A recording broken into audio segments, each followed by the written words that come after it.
We're talking Thanksgiving Day fragrances. So if you want to smell like a turkey in front of your Aunt Martha, keep on watching. Greetings, Earthlings and Frag Commies. My name is Luke. I am Beau. Welcome to a brand new, shiny, sparkling version of Luke is Beau. And if you're new to this channel, well, you've really found some dark, dank corner of the internet. Congratulations, I guess. But if you're new and you don't really know what you're watching, join the club. And also, this is kind of where shenanigans meets debauchery and meets together in the Fragcom community. That was redundant.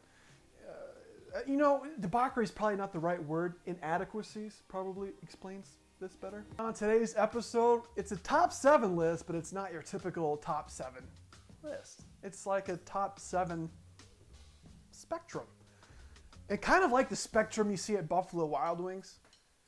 It's one of those spectrums where, like, you know, you have the hottest of the hot at the top, and then you have like all the bland, sweet, non-spicy sauces at the bottom. In other words, Buffalo Wild Wings wants you to know the cool kids are at the top, where you burn your taste buds off for 2 weeks. And if you're at the bottom, well, then you suck. But you'll still taste stuff, and no one will think less of you. For the record, I'm one of those, like, burn your taste buds off, really love hot, spicy stuff, and it impresses no one. No matter how spicy you get, no one is impressed, especially not your tongue. And there's a certain threshold that you cross with spicy things where there's no longer taste. It is just heat. And then there's no flavor. It's like, why are you doing this? And the answer is, you know, maybe if someone listened when I was a child. Now, coming up first on the list, or maybe the more conservative end of the spectrum, I should say, is Aqua Dijo Profundo. And this is a fragrance that I've covered in the past. It's a fragrance that's the latest flanker out of the Aqua Dijo line. If you've never smelled the original Aqua Dijo, I promise you, you have. And if you can't remember what that one smells like, find the nearest guy wearing an Adidas tracksuit, maybe a gold chain, just give him a hug, show him some love, and that smell will come right back to you. This is a fragrance that has that Aqua Dijo DNA, but it modernizes it, and it kind of brings it up to date to 2020. Whether that's a good thing or not, that'll be for you to decide. I personally think it's a really good update. You get the OG DNA of the Aqua Dijo, plus you get the Ambroxan, or that kind of modernized metallic filler stuff, you know, that everything's in these days. But you also get the citrus, and you get the ozonic notes, the oceanic notes, and then that touch of sharpness from the green notes in it as well. It is a fragrance that is probably not going to stand out, but is undoubtedly going to smell good. It is a fragrance that maybe your Aunt Martha's going to say, hey, Johnny boy, what's that you're wearing, sweetheart? But she'll probably say, Johnny boy, you smell nice. You smell like you've been showered. Maybe that's all you want. Maybe you're a guy that is just getting into the fragrance collection game, and you want something that's going to be mass appealing and maybe not too daring to wear around family members. There you go. Moving up a spot in the spectrum, you've got Spice Bomb Eau Fraiche. I think that's the correct pronunciation. I'm really good at pronouncing things. Moving on. This is a fragrance that has that typical blue, aquatic, summertime scent, but it's also got that twist of that spice bomb, which is spice. And it also has that citrus and that freshness to it. It is kind of a summer aquatic with a bite to it. But it's not going to be such a bite that someone's going to be, whoa, what are you wearing? You pass the stuffing. It's going to be something like, that smells really cool. What is that? That might cause some curiosity. Might even pull a compliment if that's, you know, your goal, your motivation. You know, I've given up on compliments because I just got too many of them. I had so many compliments, I was like, no more, people. I'm fed up. I don't want any more attention. Now we're kind of moving into that middle territory where it's not super conservative, but it's also not really super daring either. It's kind of in between, gray, medium area, whatever you want to call it. And with this, I'm going to go with Tom Ford Beau de Jour. This is my favorite barbershop scent, and I'm a big fan of the aromatic fougères. Proper term, really, fragrances. That is a throwback to kind of the old school aftershave, but it does have this modern take on it. It doesn't smell like it's super dated, or it doesn't smell like you're going to be your creepy Uncle Kevin that hits on your stepsister or real sister. Shout outs to Arkansas, I guess. This is a fragrance that is going to smell traditional, but it's also going to smell very handsome and very posh. This is a fragrance that is really my go-to work fragrance. I'm a teacher in the classroom. I feel like I'm really dressed up and put together when I wear this, but I think it also would work for social gatherings such as Thanksgiving as well. That brings us to Burberry London For Him.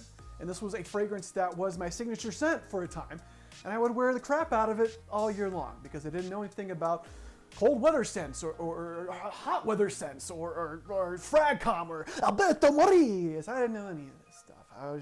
But I was smelling good. I had picked a good fragrance to be your daily driver signature scent kind of thing. This is a fragrance that a lot of people call Christmas in a bottle. And I can definitely see that, but to me, it's more of that Thanksgiving vibe. You've got this port wine accord, but you've also got a warm tobacco. And you've also got spices like cinnamon and cardamom. This is a fragrance that really just kind of gives you that cozy comfort of fall feeling, and that's really what I associate with Thanksgiving. Because Thanksgiving is the ultimate holiday. It is a holiday where you can roll up your sleeves and eat and eat and eat. And what do you do to celebrate all that eating? By taking a nap on the sofa and watching football. No, not soccer, football.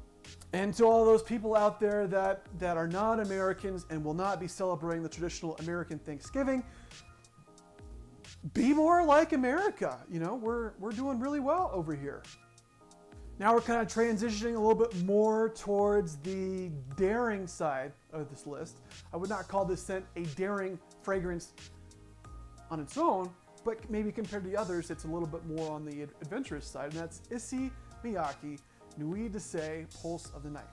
This is a fragrance that I once wore while I met James Patterson, best-selling author, in the men's room. Not what you think, different video. Moving on. This is a fragrance that it has incense and tonka and amber and vanilla. And all of those are going to give you this kind of sweet, creamy, powdery, resinous vibe. And that's really what I get with this.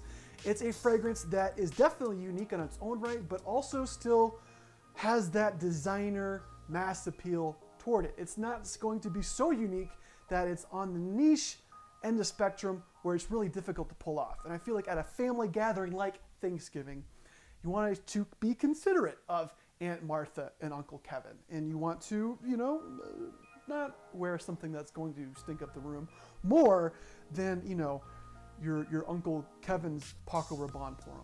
Second from the most adventurous on this list is Mugler Pure Malt. This is a fragrance that I would not, again, claim to be this super hard to wear, hard to pull off fragrance, because it's not. It's very handsome. It is firmly within the mass appealing designer world, but this one has bourbon or whiskey, and it is a kind of a sweeter fragrance. And it has that OG Amen kind of toffee caramel sweetness to it, but it's also got these woods and this musk and also whiskey, bourbon. It is a really fun scent. Some people do like to enjoy a cocktail after Thanksgiving. Me, on the other hand, after the 5th or 9th plate of turkey, I can't get anything like to go past here. It just builds up. And finishing up our spectrum, the most adventurous or least conservative, however you want to view that, is Imaginary Authors Cape Hardick. Personally, my favorite of the Imaginary Authors line. Really big fan of this house in general. It is a fragrance that's mixing pine with strawberry. And those aren't two things that you necessarily think would go well together.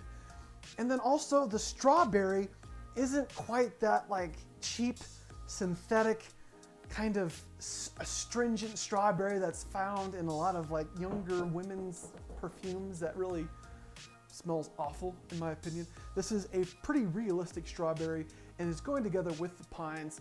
It's a fragrance that always brings memories of the holidays, and Thanksgiving kind of kicks off that whole Badon death march of memories and family and all that fun stuff. That will wrap things up for me today, Frag Commies. Thanks for joining me in another Luke is Poe fragrance review. Let me know how you think about this list, or let me know what you think about wearing fragrances at Thanksgiving. Maybe you just want to like grab a drumstick or a chicken turkey leg rather, and just, you know, just kind of moisten up. Get that going on, right?